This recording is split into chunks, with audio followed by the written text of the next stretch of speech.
Indie games take existing genres and make them their own on a strict budget, the result is often a unique gaming experience. Some of my favorite games are made up of indie titles that are built off of existing ideas and genres. However, developer Denico Yugi might have been off a little more than they could chew in their latest release, Machina of the Planet Unity Unions.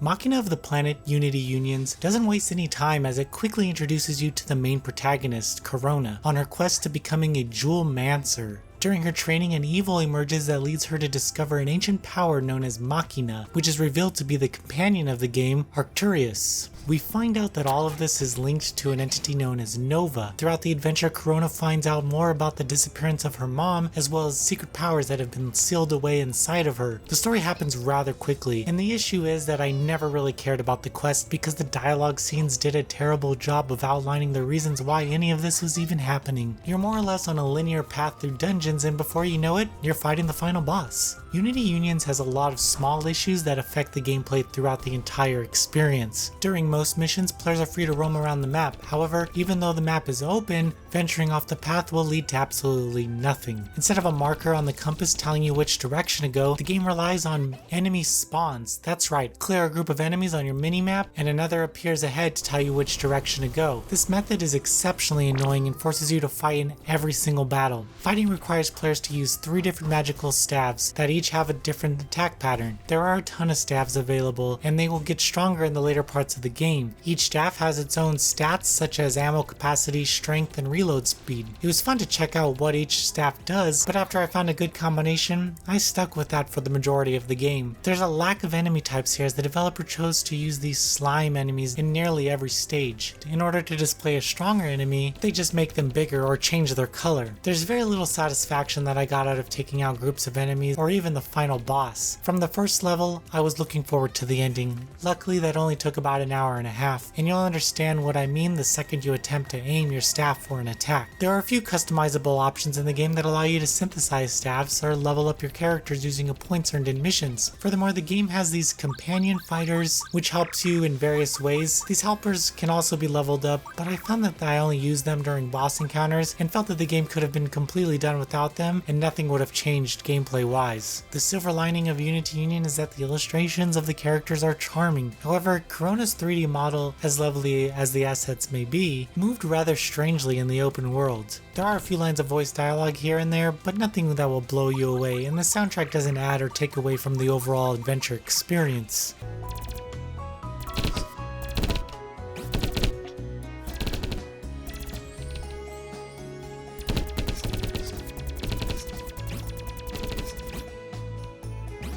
Machina of the Planet Tree Unity Unions is much too ambitious for its budget. The developer clearly had an idea of what they wanted the game to be, but could not pull it off. There's nothing much here outside of mindlessly going through missions with the objective being destroy all enemies for an hour until the credits roll. I can't recommend this game. I don't care how cute the main protagonist is. Noisy Pixel is giving Machina of the Planet Tree Unity Unions a 4 out of 10. Thank you for watching. Please read the full review at noisypixel.net. Noisy Pixel is run by a group of gamers who work hard to deliver news, reviews, previews, and more. Please subscribe to keep up with all our future content.